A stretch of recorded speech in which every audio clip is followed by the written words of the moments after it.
y'all. Hey, welcome back to another episode of Black Girls Speak Up Podcast. We are here for another episode. And listen, every single episode, I promise you, I'm going to bring somebody that's going to motivate you, going to inspire you. So that's what we're going to do today. This episode today, let me tell you, is it right or is it right for you or not at all? We're going to dive into that, okay? I promise you it's going to be good. It's the battle between where the world tells us we should be versus where we really are. And I feel like that's such a very interesting topic. I feel like we're going to really get into some deep stuff today. So I'm excited about that. Before we get into all of that, I have to introduce my guest that we're going to be talking to today. I have Miss Raven Iman. Listen, hey girl, hey. What's up? How you doing? I'm good. I'm here. How are you? I'm so glad to be here. Thank you for having me. I love this podcast. Thank you. I'm so excited. I feel like this is gonna be such a good episode. Tell the people a little bit about yourself, like what you do. Okay, well, my name is Raven Iman. I am a singer, songwriter, mother to a beautiful daughter named Sage, and the founder of the Black Lesbians of Orlando in Central Florida. And so I got my hands in a lot of different pots. Yes. Somehow we make it work, right? I think that's a Black woman's thing. We're going to do it. We're going to use all the abilities that we have. Multi-hyphenate creative. Yes. I think is what they're calling it now. I think that's what we are, yeah. It is I. Yes. I understand. Listen, before we dive in, I had to bring this topic. It's my woo child segment. Woo, check. Because baby, I've been seeing something and it keeps coming back up and I don't know why, but I keep seeing this thing about people's like cleanliness habits. And I saw this video, this lady the other day, she was like, at the time it was day 9 and she was saying, this is day 9 of me showering every day until I like it. And it brought me pause because until you like it is crazy. Until you like it? She does not find it necessary. She does not like it. And so she was literally looking at social media and people telling and like giving all the advice. Cause Black women, we have a whole routine, we go through a whole routine, the skincare, the body, the this, the that, the hair. And she was like, this was day 9 of her doing this one activity until she liked it. And she was, after working out, she was like, I showered after Pilates. Oh my God. I was like, girl. That's like Yeah. She would not shower after doing a hard down workout. She would, and I've seen, I did an at-home Pilates exercise, and I know how much I was sweating. But it was, when I say, I was like, ooh, baby, that's crazy. A couple things come to mind. I think about where are they from? What's their nationality, their culture? I think, respectability politics does play a big role in how Black women show up, and cleanliness kept us safe. Yes. Or, if we were deemed less dirty, then we maybe got a little bit more respect in society. Absolutely. But overall, I personally, after a workout, I want to shower every single time. What does science say? Listen, I think the science is you want to get those, dead skin cells off. You want to, get the waste that is sweat off of your skin as soon as possible, because, it's coming out of your pores, because it shouldn't be in your body, and leaving it on top would kind of defeat the purpose, of sweating. Yeah, it was very interesting. I just had, listen, please. So what is an appropriate cadence to showering? I just feel like every day is standard. Every day is standard. Every other, okay, it's a Friday. You stayed in bed all weekend. Okay, you're depressed. 2 days, 3 days, you're cutting it. You're dragging it. You're dragging it, man. By day 2, I can understand, like, you got home Friday night, you took a shower, you're staying home all day Saturday. You ain't do nothing. Nothing. You laid in the bed. But Sunday, yeah, it's time for it. You got to bathe on Sunday. You got to bathe on Sunday. You got to bathe on Sunday. But it's a cultural, it's a cultural thing. It very much is. You know? Because I've seen, when I tell you I was seeing so much, I was like, what is this? I could go on. We know certain people, certain demographics and people can get away with, you know, a little bit. It was just a surprise that some of us were just washing legs a few years ago. Oh yeah, that was, you know what I mean? Or they didn't at all. I'm just saying, they thought just got into it, or washing the legs and the feet, that was not a thing. Doing the together, they were like, I showered up here, so the water just running.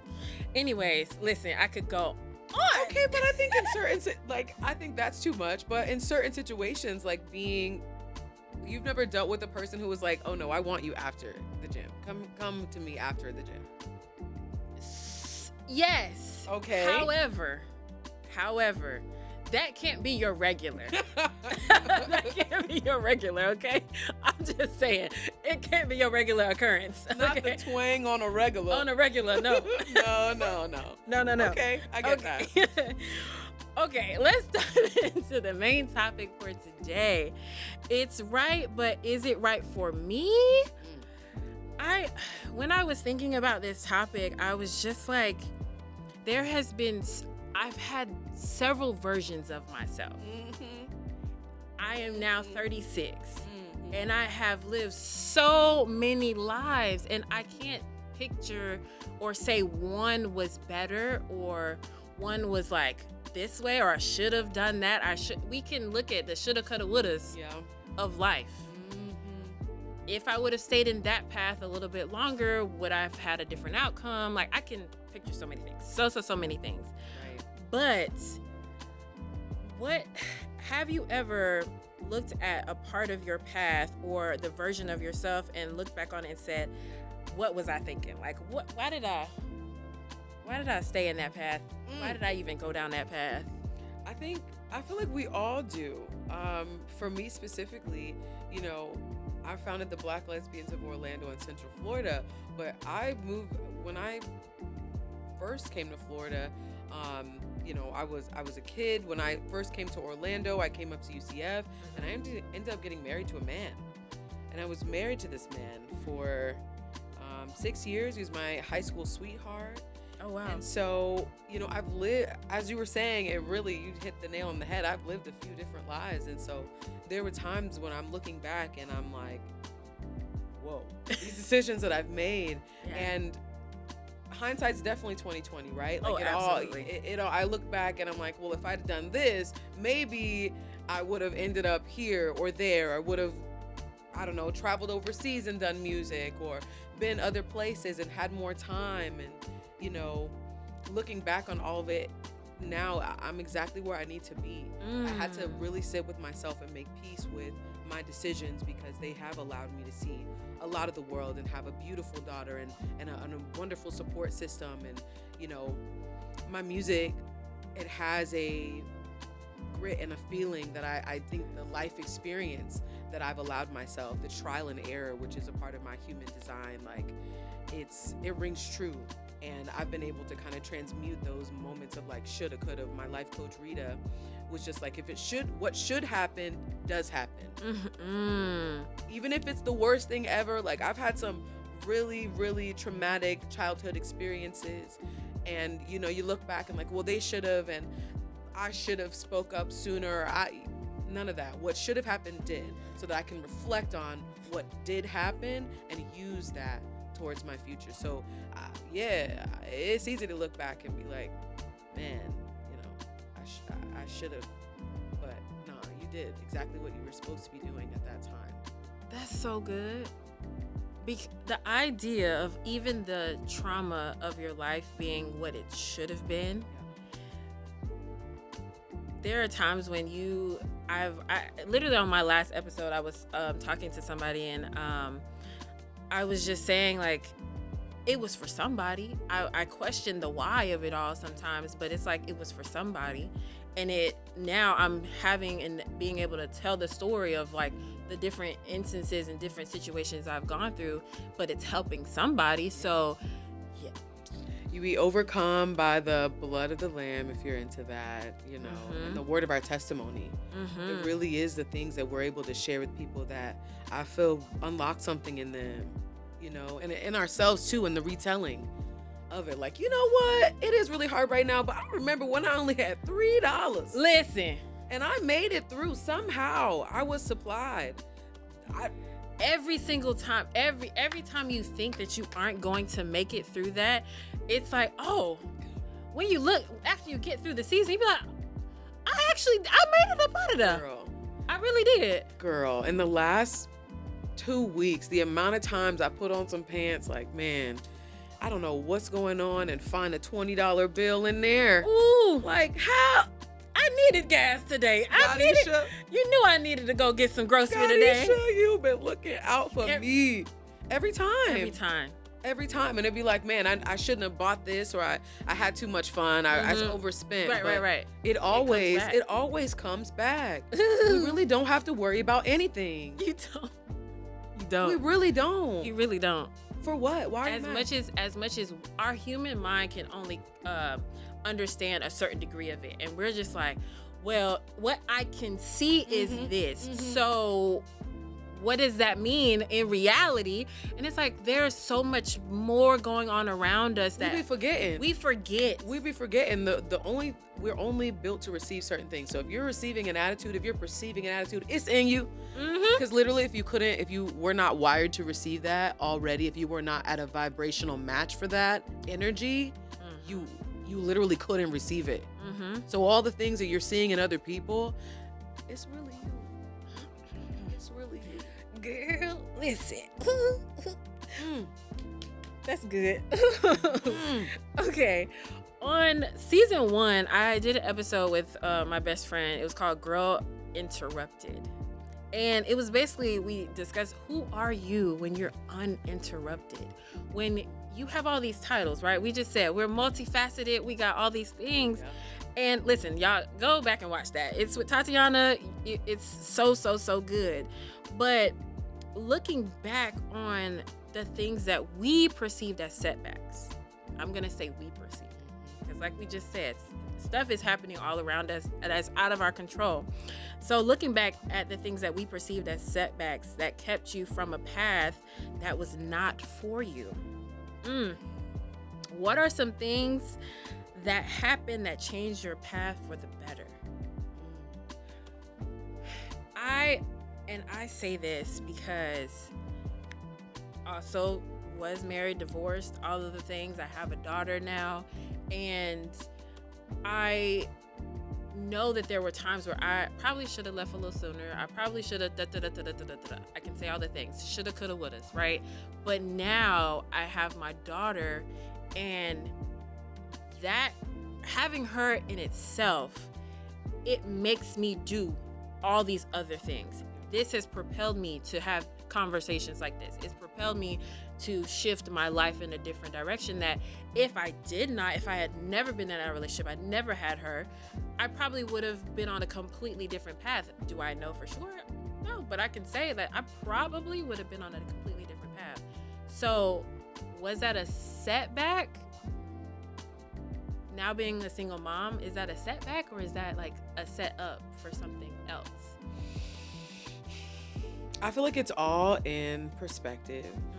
If I could look back on a moment in my life that I really feel like changed the trajectory of everything, was the moment to leave UCF and get married, and then leave UCF. I said I was just taking a break, and the break turned into a decade. Wow.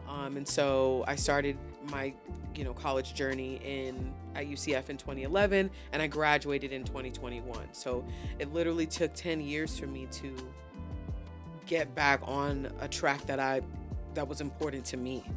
Yeah. But I think it showed me that I can always find my way back to myself. I'm not too far. I'm never too far. Only thing separating me from the things that I desire is my commitment to hold fast to my confession of faith or whatever it is that I'm believing in. Yeah. That's it. You said something there. That was so good. Oh. Because I just have to sit in that for a second. That was so good. God is always with us in every decision that we're making. And He will always remind you of who you are and who you're supposed to be. And no matter how far off the track you feel like you are, or that you actually do get off, he'll be like, come back. It's this way. And I think it's the illusion of being on track to like this. There's this regimented Yeah. Like, no, it's all designed. This is your like game course, right? This is your experience. Whatever twists and turns, that was the path. Yes. There wasn't another path because you didn't take that path. It didn't even exist until you got on it. That's when the path appears, when you step forward. There's no right or wrong, no twists or turns that are just out of the way, off the beaten. Like, I think about that. I was pregnant with Sage at 20 and I gave birth at 21. And so all of my 20s I've been a mom, a wife, a mom, a career person. And this, this thing that I feel, I always say that I've lived lives like way beyond my maturity level.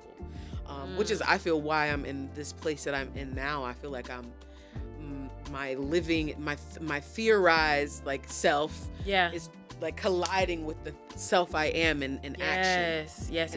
Where are those incongruencies and how do I find alignment within and what does that look like? Which is, it's a journey in and of itself, a lot of pruning, a lot of like, okay, well, this is a boundary. Well, how am I asserting this boundary? And like, this hurts me because in the midst of that, you're still learning. You're learning every day. Like, okay, this part of me, this is the path I'm on. Okay, I understand this to a certain degree. Cool. I'm still learning how to do all these other things. I'm still learning who I truly am at the end of the day, because you add all these new elements in as you're going. All of these new deposits are coming in as you're going and growing constantly. Right. Yeah. It's the same thing that we were saying about like the ability to perceive this new information means my frequency is changing, right? Yes. So that means I'm like tuning my little radio of my person to this new information, which means I'm switching off from the old stuff. Yes. Right? It's a whole and also I still have to work every day and be a mom. Hello. What? Like what? Okay. I'm overstimulated. I'm overstimulated. I literally am. I will literally be like, okay, I'm learning. I'm still learning. This right here. This person right here. My mom. And I have this little person. People are asking me for real things. Listen, every day. Wow. Every single day. And I'm learning myself. I have to learn this little person that I have birthed and brought into this world. Learning, you learning. We're both. I'm so glad that along this path that I've learned that I can be very open and honest with my child. Be like, listen, baby girl, this is my first time here. Okay, this is my first time being a mama, and I'm learning it the best way. So if I am wrong, I will apologize. Yes, I will. Yep. Because strong foundation. Because babes, I would like to tell you that I know what I'm doing for real, but I'm winging it too, sis. We winging it together. We are winging this together. It's you and me. We ain't gonna never part. We ain't gonna never part. We in this. We are in this together, okay? Oh my goodness. Do you still want some of the same things that you once had this thought process of wanting, now that you are like in this new phase of yourself?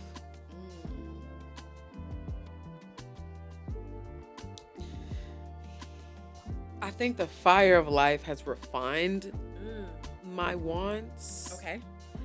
And I think that I still, though, at the heart of things, like still want what I want. Like, I want a family, a family. My grandparents have been together for like 52 years at this point. My parents have been together for over 20. Almost all of my aunts and uncles are married. I have like 40 first cousins. Oh, I love that. My great grandmother's still alive. She's 96, Laura Alice Norwood. Shout out to you, Ma. I love you. Granny, granddaddy, you know. My mom and dad, Sage. But I'm a big family person. I think legacy is important. I think storytelling is important. And so if anything, it has made me more intentional about how I am handling my relationships and the energy that I have around me, so that the family that I am building reflects those values that, you know, I hold really close to me. So I feel like the things that happened could have deterred me from that, right? Like I don't want to be married anymore. I don't want any more kids. I don't want, you know what I'm saying? A lot of people are making that choice, and I still feel like, no, I'm deep South Alabama. Like I still feel like that family unit is very, very crucial. That's real. I'm so in the, I feel like I'm in the trenches some days. I'm like, listen, some days, yes. I'm also very family oriented, very much love being around my family unit. But I also have this, like, I would rather, if I could, marry somebody that has, like, you got one kid, I got one kid, let's make this happen. Let's make this work. Yeah. If we can make this work, great. Do I want to have another child? I don't know. I would be a stepmommy. I've been a stepmommy. I was that, and I loved it. You loved it. I loved it. Oh my gosh. The first child I was ever around was my stepchild. Loved it down. I was very much okay with being a stepmom. Yeah. And then I had my daughter. I'm like, oh, I love this as well. Like, this is amazing. So could I go back to being stepmommy too? Yeah. I'd be okay with that. I'd be okay with that. You know, I could see myself having another baby. I do. I enjoyed being pregnant. I enjoyed my labor. I had a water birth. Oh, I so wanted a It was water like birth. dark in the room. My Mike, Sage's dad, my husband at the time, he was a really great coach, and it was just it was a dream. It was a dream. That's actually what inspired me to become a doula. Yeah. So I'm a doula too. You're a doula too. I'm a doula Girl, too. listen, I know. I'm a doula too. I primarily focus on postpartum doula work right now, because for me that was the hardest part. It is. You know, my family was only there for a few days, and then it was just me and this baby in a 1-bedroom apartment, you know, just a new couple, a new mom. It was so hard. It was so hard. So I focus on that part, and also because you can schedule that. Babies do not care when they come. They don't. Christmas Day, graduation. Listen, it was Memorial Day. She came on Memorial Day. So, see? Yeah. No, I need some scheduling. I do. Just, you know. Let me see. How have you adjusted to your current life and where it stands with all of the learning and boundary setting that you have had to do, and understanding like the growth that has happened over the years? Like, how are you adjusting to that? I be crying. Girl, listen. I be crying. I be praying. I be just talking to my friends. I be crying some more. And putting one foot in front of the other. Yeah. That's it. That's how I'm adjusting. I don't know if that's well or not well. Some days really well, other days not so well. Not so much. Listen, that's be up and down. I was talking to my therapist I got a new one some months ago, and I was talking to her once a week. And then it was like, okay, I think I'm processing this a little bit better, so let's go every other week. And after my last, it was like, okay, we can do once a month. I was like, okay, we're all right. Like I'm graduating from here. Yes. Like I don't need to talk to you all the time. I feel like I'm handling things a little bit better, but there are still times when I'm like, yeah, I have the skills. Now I have built up my toolbox. I know, okay, this moment I just need to cry. Other moment I just need to talk to somebody. Some moments I just need to sit. Yep. Journal. Reflect. Paint. I'm using all of the tools that I've acquired, but it still takes being able to acquire those tools. And a lot of times I feel like people they're not building up a toolbox to allow themselves the space to be like, okay, this is what I need for this phase of my life right now. Well, also in therapy, there's a barrier, right? So there's a cost barrier. I have been kind of looking for work and trying to figure out my like career situation since last September, which means Cobra was too expensive since I'm not having consistent income. Yeah. I can't even afford my therapist right now. So if I could definitely see how, just not having access to a place to get the tools or not knowing where to find it or working so much that you're like exhausted to be even online to figure out where can I get free therapy resources. So I'm gonna give y'all a tool real quick. So I'm glad that you're sharing that information with the collective. Absolutely. Because it is, I know I'm not the only one. I think this season has shown me like there's so many more people that are dealing with what I'm dealing with. Absolutely. I literally beginning of last year, I signed up for health insurance and I'm paying, I wasn't working at the time either, so I needed something. Very minimal health insurance. And then one of my friends was like, if you have such and such and such, you can go in there and look for a therapist. And I was like, oh, really? I didn't know that. Like, I thought it had to be like, you have to get some diagnosis or something like that. And she was like, no. So I went, I think it's Blue Cross or something like that. I went onto their websites. Mind you, I'm also getting rewards through Blue Cross. I'm dropping some information for y'all, okay? Because it helped me. Help me help you, okay? Blue Cross, my insurance, minimal. I found whatever you sign up, minimal. Sign up with rewards first. That way it's paying itself. You go to the doctor, it's like building up reward points, so it pays for your monthly premium. Oh, wow. Okay? That's first. Then I went on through their website and found a therapist through their system. And you put in, I just need somebody to talk to, blah, blah, blah, blah. You fill out their information, they will find you a therapist. If you put your specifics in there, I would rather talk to a Black woman. If you want to go in person, you go in person. But otherwise, I'm talking to somebody online I found through their system, and I'm not paying anything additional out of pocket. Wow. My health insurance has been paying itself since last October. Okay? And I was going to the doctor because I have fibroids, so I was going like regularly. Yeah. My copay is like $12. What? Yeah. Oh, you gotta show me, girl. I will. I'm gonna listen. Oh, absolutely. Because I know I was going to the doctor, and I have been.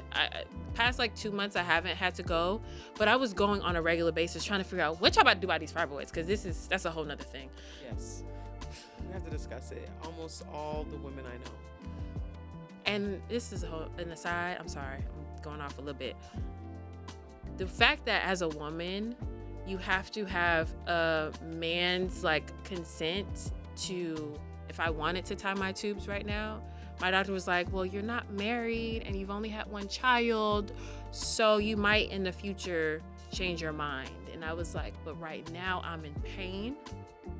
The only solution you have for me is to get an IUD. I'm sorry. What does any of those things have to do with she's just counseling you? It wasn't like a no, we can't because of these two things. It was just like, oh, these two things are things you should consider. Yes. Like, it was consider like, that, but I still will do it. No, they were like, well, I wouldn't want to do that, and you come back saying that you want to have a child. And I was like, but I'm sorry. Yeah. Is that your decision? Is that like it was? Is that a group decision? It was. When I tell you, I was like, okay. That's kind of how it was when I was trying to take my birth control. I had like the Nexplanon in. I had to take that and out. They wouldn't take it out because I didn't have another plan for contraceptives. So they kept trying to like jerk me around, and so I had to like illegally get it removed at like Oh, I forced my doctor to take it out because my cycle was on for like 2 months straight. It was bleeding constantly for 2 months straight. I was like, this has got to go. Do it. First year of the Nexplanon was great. I was living my best life. Couldn't tell me a thing. The second year, horrible. I was Carrie. I was Carrie 24/7. Wake up, Carrie. No. It was, yeah. So I will give you all of the links, the information, the person I talked to, all of that. Because I'm so glad I was meant to be here today. I feel like we don't know what we don't know. And once I found out I could have therapy, like I remember paying my therapist, my previous one, years ago. I looked at her rates because I was like, I want to start therapy again. Girl, it's almost $200 for one session. These days, for real. I was like, I don't have that. So, what are you grateful for these days? I'm grateful for mobility. I'm grateful for my health. I am grateful for just being resourceful and like being a person who's solutions oriented. That is definitely how I am. I'm grateful for my voice. Man, if I can't do nothing else, I might not know the words, but I can ooh and ah. I can ooh ah down. I'll be ooh and ah. Thank you, God.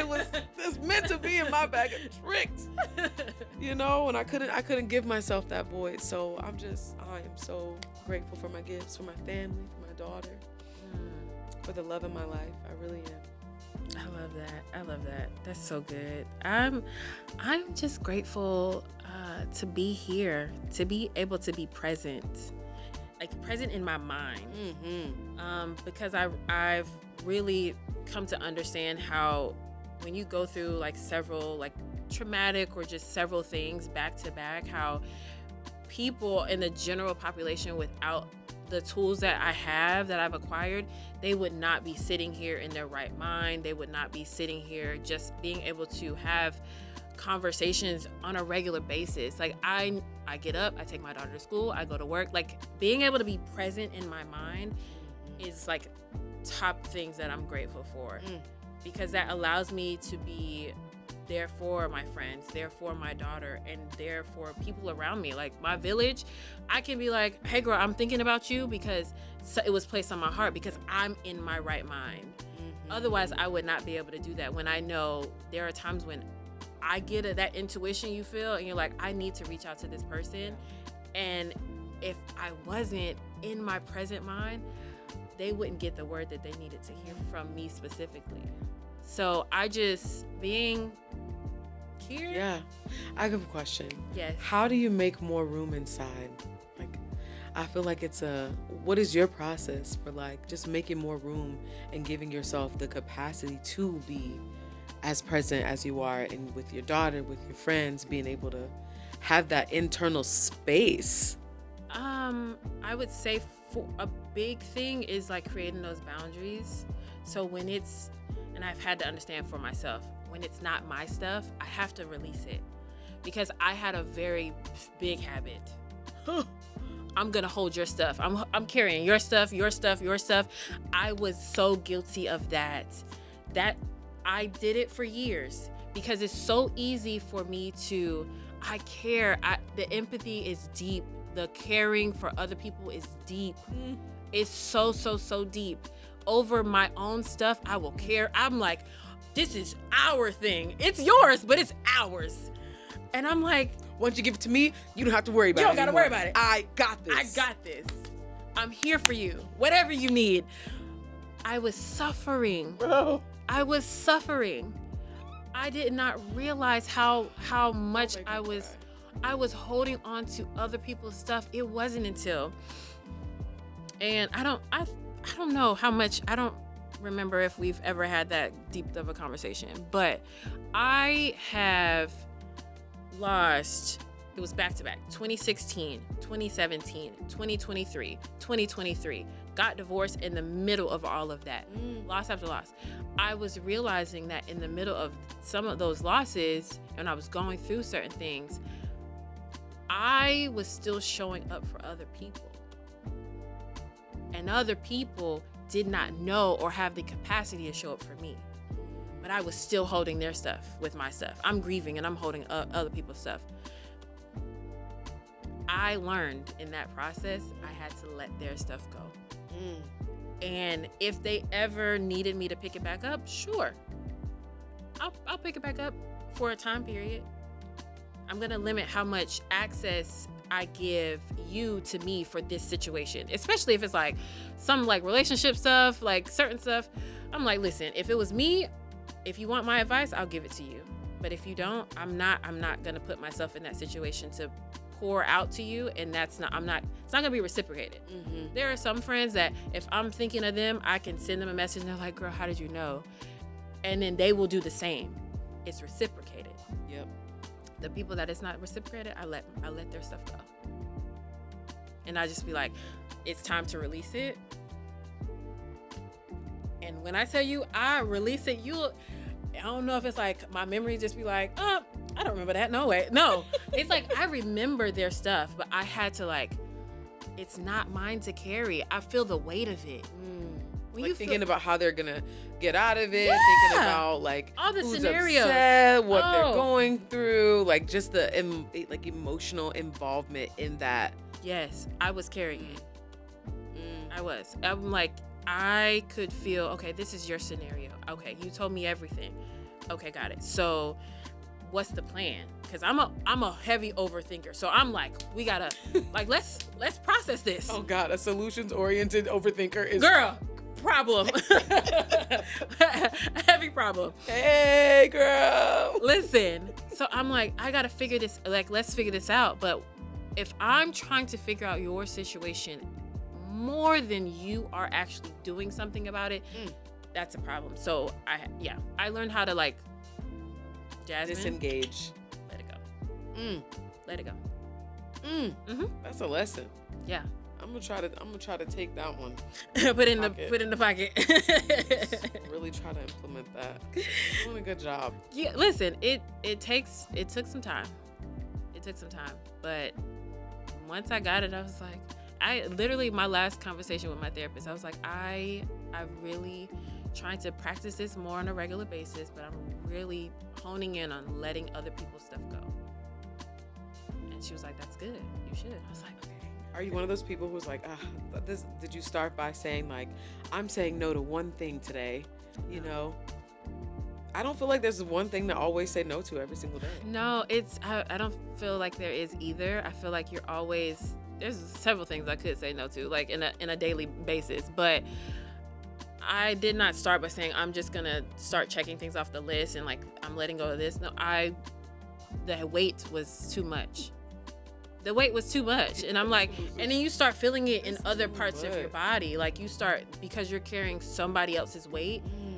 I'm feeling it like ailments and I'm sick. I'm like, I don't be sick like this. Something energy. It gotta go. It gotta go. Because I don't physically. It. Yeah. I like grief. I felt last, what was that, 2023 to 2024. I picked up a significant amount of weight and I was like, girl, this is not you. And I was like, oh, because you're grieving, one, and you're holding on to all of this stress, let it go. Yep. I notice when I'm happier, the weight just comes right off. Oh, it melts away. Yeah. You know, you lose literally 150 pounds or however much that person weighed. I feel like I do feel lighter. Yeah. Whether it's the mental shift that just lightens, it's the physical body, it's just your soul feeling lighter. Yeah. Oh yeah, let it go. You're gonna love the song that I released soon. Oh, I can't wait. Yes. It's called Breathe? It's called Breathe. I can't wait to hear it. It's good. All right, guys. Before we get out of here, y'all got some homework. It's the healing homework. I want you to find the pieces from your old vision of yourself, an old piece of yourself. Maybe something you wrote, like some goals, a vision board. You took some progress pictures of that weight loss you was trying to do, and you haven't revisited those goals in a while. I want you to take a moment to rediscover some of those goals. Maybe you'll find you achieved them already, because we don't be checking back on some of the stuff, or some that don't even match who you are today, and really take an account of that. Like, see where you are from that old version, that old vision you had for yourself. And send me some information. Send me some notes. I want to see. I want to talk to y'all. Okay. Yeah. All right. Yeah. Accountability. Oh, it's some accountability. Yes. Check in. All right. I appreciate that. Yes. Thank you. Thank you. This was so good. Oh, they're going to love it. The girls are going to eat this up. Eat it up, please. Well, thank you again for coming. Any last words you want to say to the people? Your new song, when is it being released? Yes, okay. Breathe is going to be released on my daughter's birthday, November 13th. Sage will be 11 years old, and I will be releasing my single, Breathe. I'm so excited. You can find me at raveniman.com or Raven Iman on Instagram. Thank you so much for listening, and be sure to check out the Black Girl Speak Up podcast. Yay! Bye, y'all.